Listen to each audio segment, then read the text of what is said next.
slides or anything, just shout up and let me know. But yeah, thank you so much for inviting me today to speak with you. So as Selena mentioned, my name's Danielle Mountain and I'm a fourth year PhD student at the University of Manchester. So my PhD work has been funded by the Pain Relief Foundation. So I just thought it'd be a nice opportunity today, because I'm nearing the end of it now, just to kind of let everyone know what I've been doing, why we were doing it, and where we're up to now, and kind of like thinking forwards as well. So my area is specifically in, as you mentioned just then, paediatric chronic pain, so children and young people with chronic pain. And when I refer to chronic pain, I'm referring to this definition where it's pain that comes and goes for 3 or more months.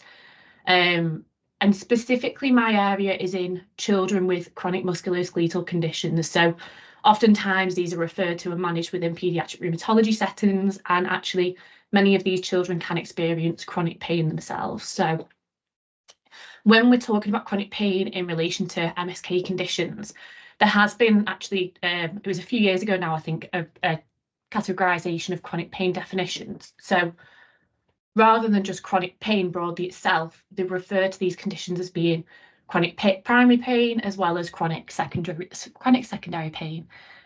So these are some examples of some of the conditions that tend to be managed or go through paediatric rheumatology, and children with these conditions are ones that have been involved in this work. So those with chronic primary pain might have pain that's related to a lot of emotional distress and functional disability, but actually the pain can't be accounted for any other chronic pain condition.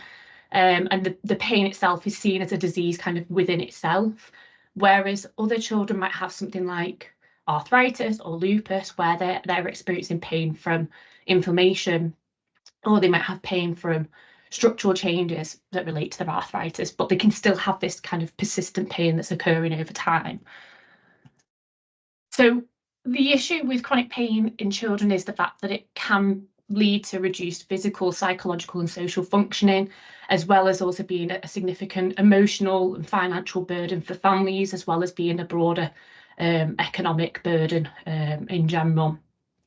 And one of the things with this is the fact that pain can actually persist through childhood into adulthood. So it's really important that we are kind of tackling this and getting it into the core of it whilst they're young, to try and prevent it from continuing into adulthood. And when I talk about chronic pain experiences, I'm sure all of you already know this, but just to give you a bit of background to it anyway, of thinking of chronic pain in the context of the biopsychosocial context. So all my work is always thinking of that and keeping that in the back of my mind, of regardless of kind of that categorisation that we just did then of primary and secondary, no matter what, chronic pain experiences are very individual, they're very subjective, and influenced by a range of factors. So this is just a very simplistic view of it, of some of the things that can play into how people understand their pain, make sense of their pain, how they experience their pain. And with children as well, there's the thing about the developmental context. So are they actually able to verbally express their pain? Are they actually aware as well of like the psychological aspects of pain? So at the stage where they know that actually stress or anxiety might be making my pain worse. So these are all things that we try and consider, and obviously the importance as well with young people of the social context. So they will be learning about what is pain, what's my pain, how can I manage my pain, all through conversations or watching people such as parents, carers, healthcare professionals. So that's another, the social context is another kind of big area in my piece of work. So in ideal clinical practice, pain assessment, communication and management, it's recommended from like chronic pain guidelines that a biopsychosocial approach should be used to manage pain, to try and manage the health outcomes. So to ensure that the right care is provided at the right time and tailored to that individual child's needs. So kind of the rationale and the reasoning behind this PhD was that actually there started to become some emerging evidence in UK paediatric rheumatology settings from work that the team were doing, so qualitative work like interviews, as well as just like anecdotally from being in clinics, that actually maybe pain isn't always being assessed using this biopsychosocial approach or managed. And one of the things that came out was this distinction of pain in relation to the context of the musculoskeletal condition. So whether the condition can be seen as inflammatory or non-inflammatory. So before I talked about how actually in the chronic pain world, we refer to it as primary, secondary pain. Actually, in clinic settings, this is the more relevant terminology being used. And some conditions are more obviously linked with that terminology. So juvenile arthritis with an inflammatory condition. And some recent work from the team found that when talking with healthcare professionals, there was kind of suggestions that maybe a more biomedical approach is used for pain and the inflammatory condition. So thinking about let's treat the MSK condition, let's treat the inflammation, and hopefully that should get rid of the pain. If then the pain carries on, then maybe we should maybe we'll look at other things. Maybe it's something else. Maybe we'll look at psychosocial things. Whereas the children with the non-inflammatory conditions, it was spoken about more broadly about the psychosocial side straight away, and thinking actually this is more complex. It needs to be with another specialised team, and obviously then there can be long wait periods anyway to see these more specialised teams. So obviously this categorisation, it must be useful, it must be working for clinicians in the setting, and it's obviously useful for capturing biological differences between the conditions, but it risks oversimplifying that complex nature of chronic pain conditions. And what we don't want to do is split this into kind of a view of, well, one is caused by physical things and one is caused by psychosocial, because as we were talking before, actually the pain experience itself is influenced by so many different things, no matter what maybe the inflammatory, non-inflammatory nature is. So there's many reasons why there might be this distinction that's used, but one of the ones that's been suggested in this qualitative work is maybe actually is to do with healthcare professionals' beliefs that pain is experienced differently between these conditions. And that wouldn't be unexpected, because actually when looking through the paediatric rheumatology training curricula, a lot of these were based on biomedical practices of referring to that whole thing of like inflammation and treating inflammation for the inflammatory, and psychosocial for non-inflammatory, and it was quite separated rather than just viewing pain as we need to use this biopsychosocial approach. And one of the other issues is that actually in the research side of things, there's limited information and limited data on how similar or different pain is between these two types of conditions. And in particular, less is known about the processes by which children are learning about their pain, how they're making sense of their pain.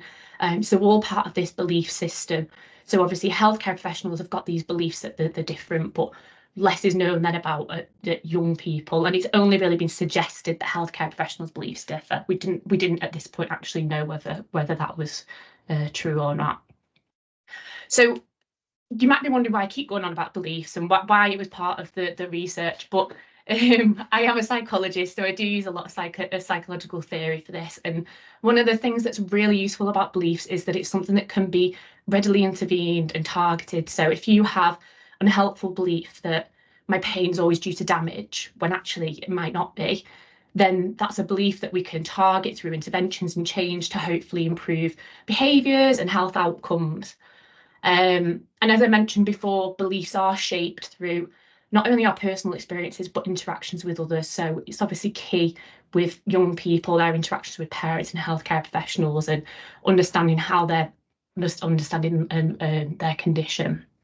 So this is just a very simple, basic example that I give, but it can show the kind of the complexity of how they build like these personal models of what is my pain. So they have lots of beliefs about cause, what's the consequence, what things are related to my pain.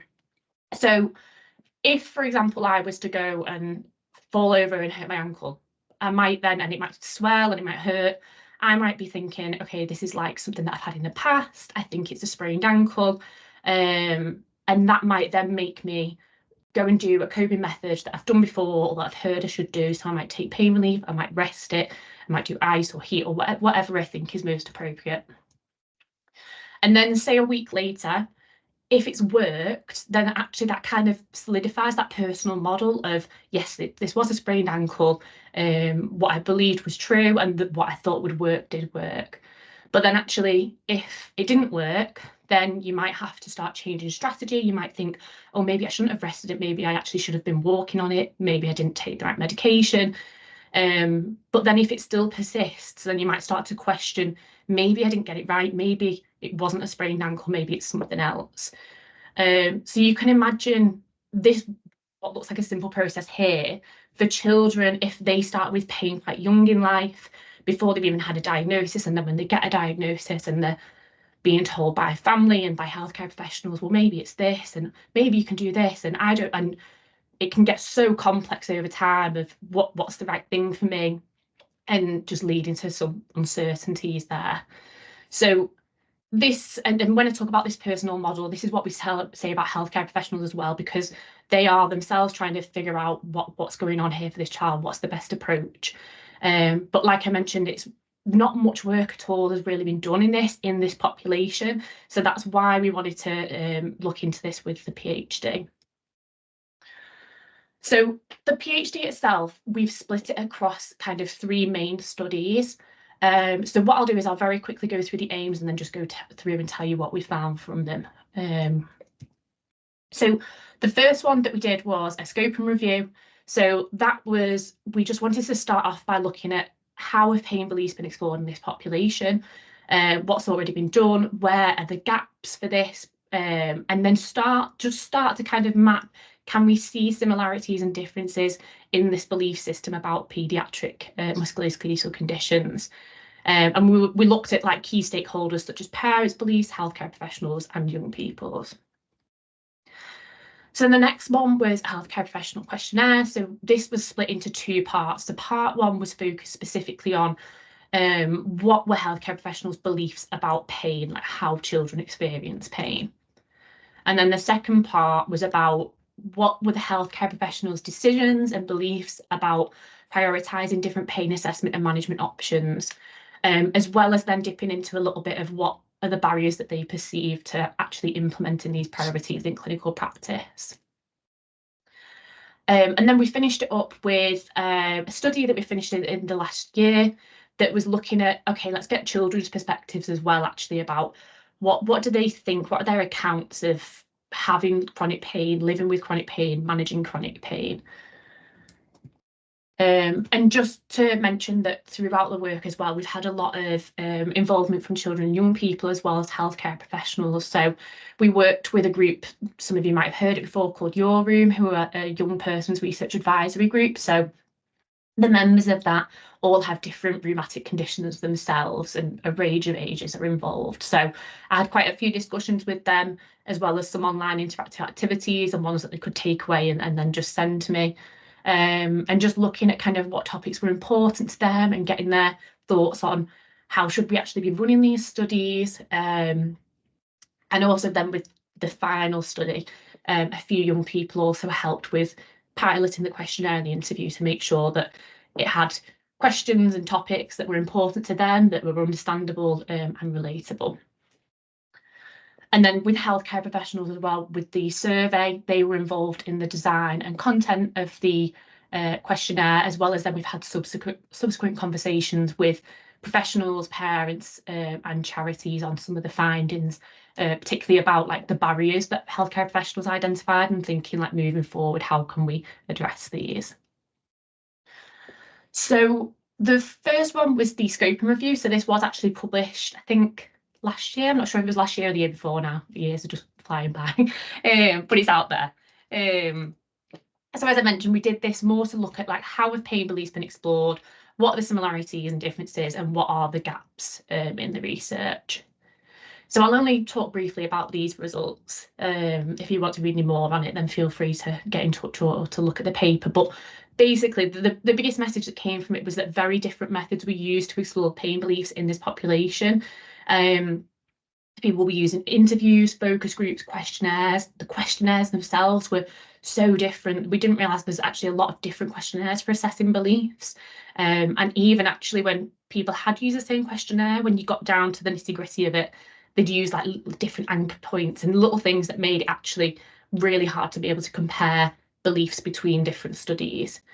And it was really nice to see that actually in general, children and young people's beliefs tended to be explored the most, but then at the same time, only one study had looked at healthcare professionals' beliefs. And as I mentioned before, that's obviously a really important perspective to have.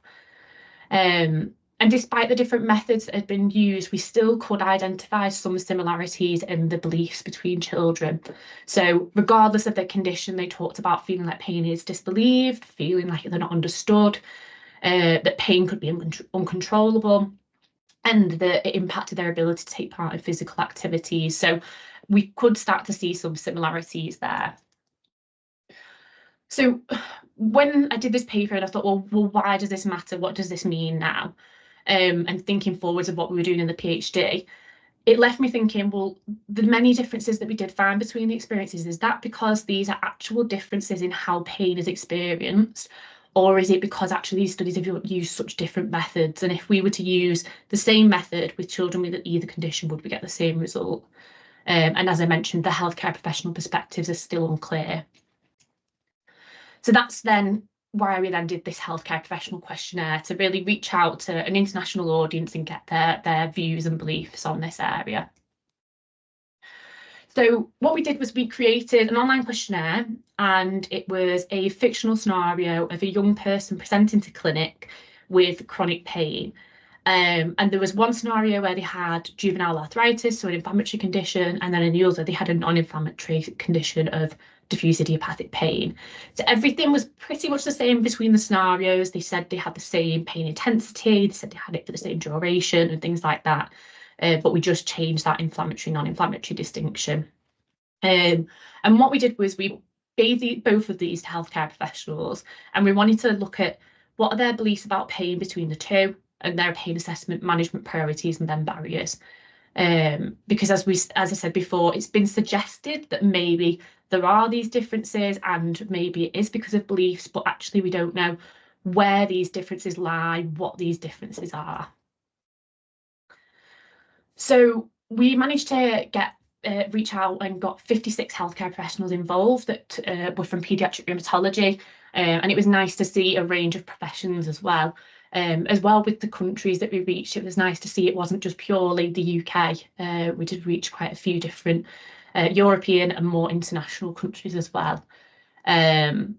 And just to know, I should have put on there as well, we asked a question about like, how confident are you in your understanding of pain? And actually the majority of people felt really quite confident. So giving a score of like over 75 out of 100 in how they felt they understood pain. So what did we find? So the first thing was to do with the pain beliefs, as I mentioned. So healthcare professionals believed that pain was a threat for children with either an inflammatory condition or a non-inflammatory condition, but they did think that it was a greater threat for those that had non-inflammatory conditions. So when I'm talking about a greater threat, these are some of the examples of what I mean. So they thought if a child had a non-inflammatory condition, they were more likely to have more consequences from their pain, more symptoms. The young person would be more concerned and more emotionally impacted, and they'd have less understanding of their pain and be less able to control it through treatment in comparison to a child that had an inflammatory condition. And we also then asked a question where we provided lots of different biological, psychological, social factors that contribute to pain experience.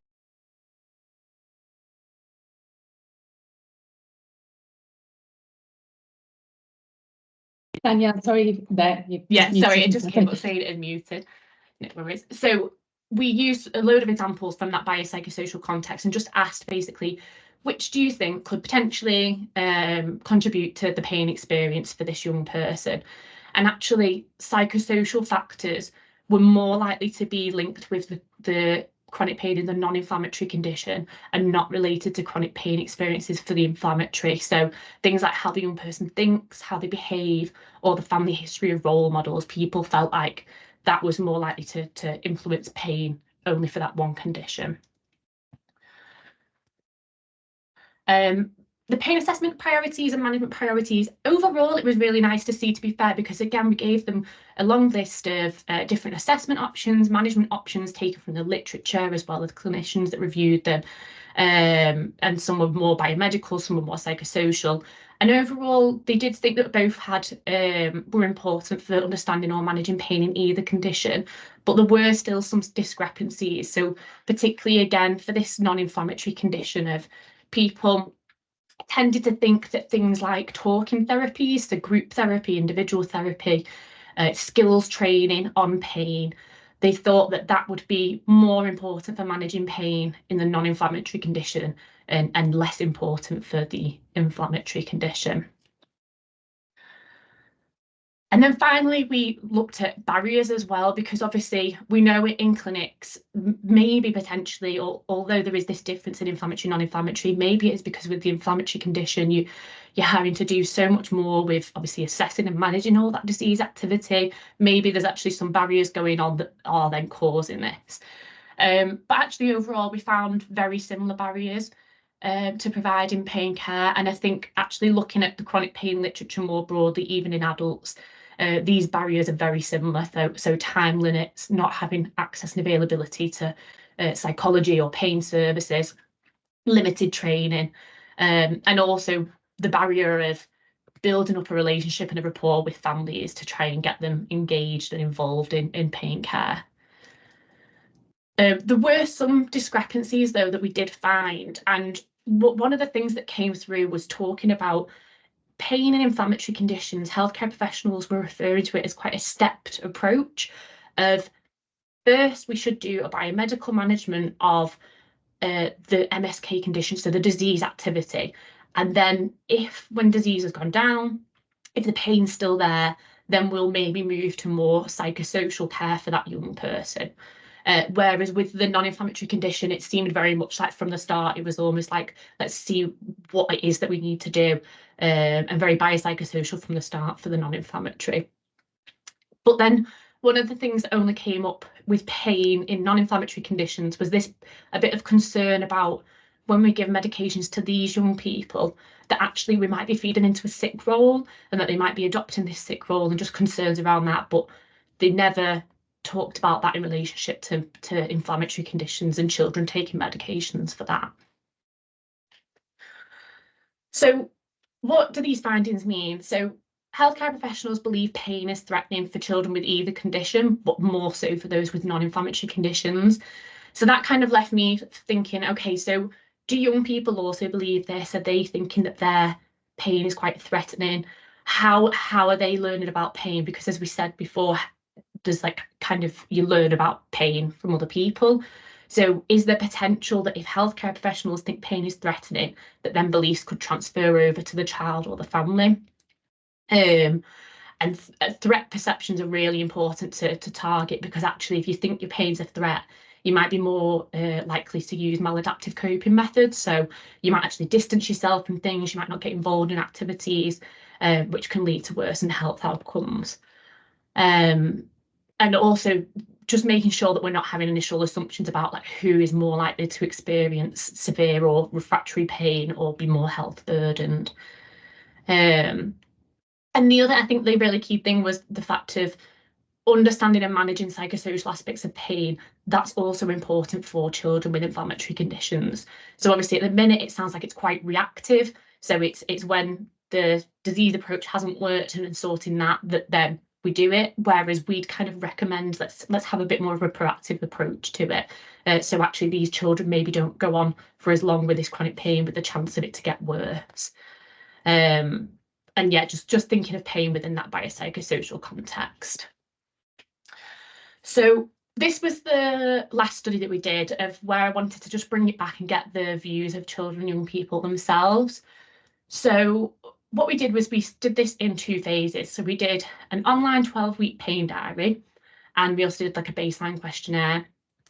And then we also had a phase 2, which was an interview. So what we did was we initially were recruiting through 4 NHS centres. So paediatric rheumatology, and then there was 1 pain clinic. And then we did have to then start looking in the community as well, because So we got 26 young people, but we had wanted a lot more. And I think when we come to a discussion, I'd really be interested in people's clinical perspective, as well as if you've been working with young people in research, because we did really struggle to get people involved in the study. So when we did PPI, there was a lot of interest in it, and people felt like it was needed and that they'd be interested in being involved. But then when it just came to it, we hit delays anyway post-COVID because of there was still a backlog of setting up the studies themselves in clinics. But then actually, then like I say, the interest was not as high as it has been in the past for the team. So we were wondering whether it's kind of a change post-COVID in the research environment. And we've heard it from some other teams as well. But yeah, just thinking forward of post-PhD, I obviously want to improve engagement in research. If anyone had a clinical perspective or research perspective, I'd be keen to hear it at the end. But I'm digressing, sorry. So just to give you an example, these were just a couple of things from the pain diary that we asked. So these were from a validated pain assessment and communication tool that the team developed called My Pain Tracker. So we asked things about like how do you feel about your pain today? And they could give any pain descriptor that they wanted. And then they could also select on the body where they'd been experiencing pain. And as I mentioned, there was then 13 young people who kind of followed through and did an interview to look at these experiences further. And yeah, we wanted to look at, well, how are they describing their pain experience? And then what are their beliefs and their processes to making sense of their pain? So I'll only talk in relation to the first week's pain diary, just because it was such a big study. That is what we're going to be including in the PhD of that first one. And then we've got someone's working on the more longitudinal 12-week data at the minute. So this is just a table very briefly of some of the pain characteristics, as well as then some of the beliefs about pain. So I was very tentative about and hesitant about doing actually any statistical analyses because of the sample size. But even just having a glance at it, overall, beliefs-wise, the beliefs are very similar. The pain characteristics as well look quite similar. There is obviously some variability, and particularly with things like the number of pain locations. But the other thing was, yeah, this body map. So this is an example of how the data looked when it came through to us of the body maps. So on the left are 2 inflammatory conditions, on the right are 2 non-inflammatory. So just showing really the variety of accounts that we were getting from young people. For example, these the 2 on the left have juvenile arthritis, yet where they were getting pain was quite different. So when we did the qualitative work, there were differences in children's accounts, but we really struggled to neatly organise these into an inflammatory experience versus a non-inflammatory experience. And instead, it was really quite messy, and it just showed that it was kind of less about the condition and more about the personal pain experience. So one of the things that we learned was how children start to make sense of pain and what processes they use. So they talked about noticing and comparing their past pain with their current pain and thinking, how's it changed? Why might this be?